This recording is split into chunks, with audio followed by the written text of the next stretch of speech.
কোটা সংস্কার আন্দোলনকারীদের জন্য গণভবনের দরজা খোলা উল্লেখ করে প্রধানমন্ত্রী শেখ হাসিনা সংলাপের আহ্বান জানিয়েছেন। প্রধানমন্ত্রী তাদের কথা শুনতে চেয়েছেন। এই বিষয় নিয়েই থাকছে এটিএন নিউজের নিয়মিত আয়োজন আমাদের কথার আজকের পর্ব। আপনাদের সবাইকে স্বাগত জানাচ্ছি আমি আরাফাত ইসলাম শুভ। প্রধানমন্ত্রীর দেয়া বক্তব্য নিয়ে শুনবো সাধারণ মানুষের মতামত। তবে তার আগে চলুন দেখে আসি এ বিষয়ে এটিএন নিউজে প্রচারিত একটি প্রতিবেদন। তাদেরকে মুক্তি দেওয়া শুরু করবে। শনিবার সকালে গণভবনে পেশাজীবী সমন্বয় পরিষদের কেন্দ্রীয় নেতৃবৃন্দের সঙ্গে বৈঠক করেন প্রধানমন্ত্রী শেখ হাসিনা। তদন্ত হোক, বিচার হোক, এবং এই যে সমস্ত জ্বালা। এ সময় প্রধানমন্ত্রী জানান, কোটা বিরোধী আন্দোলনকারীদের সঙ্গে কথা বলতে চান তিনি। তাদের জন্য গণভবনের দরজা খোলা। তারা যদি এখনো আসতে চায়, কথা বলতে চায়, আমি তাদের সাথে কথা বলতে চাই, তাদের কথা শুনতে চাই, তাদের দাবি কি কি বাকি আছে আমি এটা শুনতে চাই, এবং যেটা আমাদের সাধ্যমতো সেটা আমি পূরণ করতে চাই। আমি এই সংঘাত চাই না। তারা যদি বসতে চায় আমার সঙ্গে, এই আন্দোলনকারীরা, কোটা আন্দোলনকারীরা, আমি তাদের সাথে বসবো, তাদের কথা শুনবো, তাদের দাবি দেওয়া এ পর্যন্ত যা মেনে নিয়েছে আরও কিছু আছে কি না সেটা হয়তো শুনতে হবে। এবং আপনাদের সামনে আমি বলতে চাচ্ছি, যেটা দেশবাসীরও জানা উচিত যে আমি কখনোই আমার দরজা বন্ধ করিনি। গণভবনের দরজা খোলা। যখনই এই আন্দোলনকারীরা কথা বলতে চায়, আলোচনা করে সমাধান করতে চায়, আমি তাদের সাথে নিজেই বসতে রাজি। আমি আবারও বলছি যে আন্দোলনকারীরা যদি আলোচনা করতে চায়, আমি এখনও রাজি। যে কোনো সময় তারা আসতে পারে, আলোচনা করতে পারে, দরকার হলে তাদের গার্জিয়ানদের নিয়েও আসতে পারে। এ সময় বিশ্ববিদ্যালয়, স্বায়ত্তশাসিত প্রতিষ্ঠান ও সরকারি প্রতিষ্ঠানে প্রস্তাবিত পেনশন ব্যবস্থাও বাতিল ঘোষণা করেন সরকার প্রধান। বিশ্ববিদ্যালয়, স্বায়ত্তশাসিত প্রতিষ্ঠান এবং প্রজাতন্ত্রের সকল বেতনভোগ কর্মচারীদের ক্ষেত্রে সার্বজনীন পেনশন ব্যবস্থায় অংশগ্রহণের বাধ্যবাধকতা বাতিল করে দিয়েছি, একবার বাতিল করে দিয়েছি। গত কয়েকদিনে আটক সাধারণ শিক্ষার্থীদের মুক্তি দেওয়ারও নির্দেশ দেন প্রধানমন্ত্রী। যারা করা হয়েছে তাদের মধ্য থেকে যারা ছাত্র ছিল, পরীক্ষার্থী, তাদের সবাইকে কিন্তু জামিন দিয়ে ছেড়ে দেওয়া হয়েছে। আর সাথে সাথে আমি এটাও নির্দেশ দিয়েছি যে এর ভিতরে যারা নিরীহ আছে তাদের সবাইকে, এবং ছাত্র যারা একেবারে খুনের সাথে জড়িত না বা এই সমস্ত ধ্বংসাত্মক কাজের সাথে জড়িত না, তাদেরকে মুক্তি দেওয়া শুরু করবে, এবং সেটা শুরু হয়ে যাচ্ছে। Rezwan Foyez, ATN news, Dhaka. এতক্ষণ প্রতিবেদনটি দেখছিলাম। এবার চলুন শুনে আসি সাধারণ মানুষের মতামত। বাচ্চারা একটা দাবি করতেই পারে, এটা ঘরেও একটা বাচ্চা দাবি করে, অন্যায়ভাবেও করে, তারে আমরা কি বলি, বুঝাই। ভালোবাসার ক্ষেত্রেই বলছে নাতির বয়সী, তো ওইভাবে যদি সম্মানটা দিয়ে ওদের সাথে আপোষটা আগেই আসতো, আমার মনে হয় এতটা মানুষের আমাদের এগুলা সয় সম্পত্তি, বাচ্চাদের ক্ষতি, সন্তানরা মারা যেত না। প্রধানমন্ত্রী ডাকছে, সেই সময়টা আগে ডাকলে তো ভালো হইতো। এখন যে সময় ডাকছে সেই সময় তো যাওয়ার সম্ভব নয়।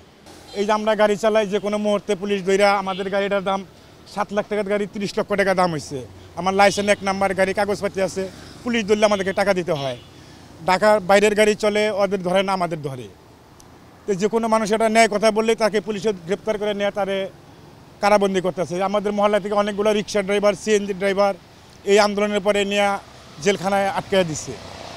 তো এই যে আমাদের মতো মানুষকে দিয়ে দিলে জেলখানায় কারা করে আটকে রাখে, তাহলে আমাদের ফ্যামিলিগুলোর কী হবে? পরিপূর্ণভাবে শিক্ষার্থীরা যে আন্দোলন তারা করতেছে তার প্রতি একেবারে 100% না, 1000 প্রতি আমরা তার সমর্থন জ্ঞাপন করছি।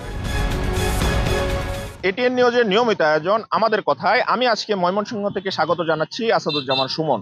আমাদের আজকের আয়োজন বৈষম্য বিরোধী ছাত্র আন্দোলনের নেতাদের সাথে বসতে চান প্রধানমন্ত্রী শেখ হাসিনা। তিনি বলেছেন আলোচনার জন্য গণভবনের দরজা খোলা। তো এই বিষয়ে সাধারণ মানুষ কি বলছে, সাধারণ মানুষের অভিমত কি, সাধারণ মানুষের অভিব্যক্তি কি, চলুন জেনে আসি। আমরা তো আসলে শান্তি চাই, আসলে এটা আলোচনার মাধ্যমেই এটা সুষ্ঠু সমাধানটাই আমরা আশা করি। আমরা চাই যে আসলে এই নৈরাজ্য না হয়, যাতে সবাই শান্তিমতো যার যার পেশা পালন করতে পারে, এটাই আমরা চাই। সাধারণ ছাত্র আমরা যারা আছি, সাধারণ ছাত্রদের উচিত যে এটা গণভবনে গিয়ে, তাদের প্রতিনিধি নিয়ে গিয়ে গণভবনে এটা একটা সমাধান করা, যৌক্তিক সমাধান করা। কেননা এইভাবে তো আমরা যারা সাধারণ ছাত্র শিক্ষার্থী রয়েছি, তাদের আমাদের ভবিষ্যৎ ক্ষতি হচ্ছে। সকল ছাত্র জনতাকে উদাত্ত আহ্বান জানাবো যে আমরা সকলেই মিলে শিক্ষার পরিবেশ সুন্দর করার লক্ষ্যে আমরা একটা যৌক্তিক সমাধান এবং আলোচনা ইতিমধ্যেই সকল দাবি দেওয়া ইতিমধ্যেই পূরণ করা হয়েছে, মেনে নেওয়া হয়েছে। তারপরেও যদি কোনো ছাত্রদের আরও দাবি থাকে সেটা আলোচনার টেবিলেই সমাধান হলে আমার মনে হয় সবচেয়ে ভালো হবে। ইতিমধ্যেই আমাদের দেশের একটি ব্যাপক ক্ষতি হয়ে গেছে। আমরা চাই না, সাধারণ মানুষ হিসেবে আমরা এইটুকু চাই না যে আর একটি প্রাণ ঝরুক এবং একটা রাস্তায় আগুন লাগুক, একটা ক্ষতি হোক, এটা আমরা আর চাই না। আমরা চাই সবকিছুর সমাধান হোক আলোচনার টেবিলে। তো আজকে ছাত্র আন্দোলনের নামে যে দাবি দাবাগুলো ছিল সেটা ইতিমধ্যেই সরকারের তরফ থেকে পূরণ হয়েছে। তারপরেও আজকে যারা কোঠা আন্দোলনের নামে কোঠা আন্দোলনকে ভর করে যারা এদেশকে অস্থিতিশীল পরিবেশ সৃষ্টি করতে চাচ্ছে, সেটা আমরা সাধারণ মানুষ হিসেবে আমরা কখনোই কামনা করি না। মাননীয় প্রধানমন্ত্রী গণভবনে আমন্ত্রণ জানালেন এই শিক্ষার্থীদের সাথে কথা বলার জন্যে। একই সাথে তিনি বললেন প্রয়োজনে অভিভাবকদের সাথেও তিনি এই কোটা আন্দোলনের সমস্যাগুলো যেগুলো দাবি করা হয়েছে সেগুলো নিয়ে কথা বলবেন। কিন্তু প্রত্যাখ্যান করলেন কোটা বিরোধী আন্দোলনের নেতৃবৃন্দ। এই কোটা বিরোধী আন্দোলনে প্রধানমন্ত্রীর গণভবনে আহ্বানকে কেন্দ্র করে কি ভাবছেন নারায়ণগঞ্জের সাধারণ মানুষ? শিক্ষার্থীদের সব দাবিগুলোই উনি মেনে নিয়েছেন, কিন্তু শিক্ষার্থীরা এতগুলো প্রাণের বিনিময়ে এই যে সিদ্ধান্ত আসলো, এই দিক একটু আগে সরকারকে বিবেচনা করা উচিত ছিল। মাননীয় প্রধানমন্ত্রী যদি আরেকটু আগে এই বিষয়গুলো বিবেচনায় আনতেন তাহলে এতগুলি শিক্ষার্থী প্রাণ হয়তো চলে যেত না। তারপরও সামনে আর যাতে কোনো শিক্ষার্থী প্রাণ না যায় সেদিকে লক্ষ্য রেখে উনি যদি সকলের সাথে একটা সমঝোতার ভিত্তিতে এই পরিস্থিতিকে শান্ত করার জন্য যে কোনো সুদক্ষ পদক্ষেপ উনি গ্রহণ করবেন, সাধারণ নাগরিক হিসেবে আমরা এটাই প্রত্যাশা করি। তো আমরা আমাদের দেশটাকে এগিয়ে নিতে চাই। দেশের মানুষ এখন সব শিক্ষা প্রতিষ্ঠান বন্ধ, আজকে থেকে অসহযোগ আন্দোলন শুরু হয়েছে, দেশে একটা চরম অস্থিতিশীল অবস্থা বিরাজ করছে। এই অবস্থা থেকে উত্তরণের জন্য ছাত্রদের সাথে যদি মাননীয় প্রধানমন্ত্রী বসতে চান, আমি সেটাকে অবশ্যই অভিনন্দন জানাই। সেই সাথে ছাত্রদেরও কথা শুনতে হবে এবং ওনারাও যদি বুঝতে পারে যে দেশের কি অবস্থা হচ্ছে, তাহলে আমি আশা করি যে দেশ একটা ভালো পথে যাবে। কিন্তু এই জিনিসটা খুব দ্রুত করতে হবে। স্টুডেন্টসদের যেই চাওয়াটা, সেই চাওয়াটার সাথে তারা যদি জনসম্পৃক্ততা মূলত যদি থাকতো, তাহলে হয়তো বা এই সমস্যার সমাধান আগেই হয়ে যেত।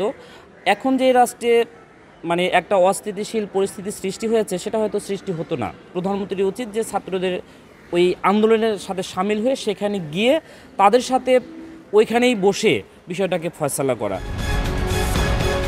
এই ছিল আমাদের কথার আজকের আয়োজন। আগামী পর্বে দেখা হবে নতুন কোনো বিষয় নিয়ে। সে পর্যন্ত সবাই ভালো থাকুন, সুস্থ থাকুন আর চোখ রাখুন এটিএন নিউজের পর্দায়।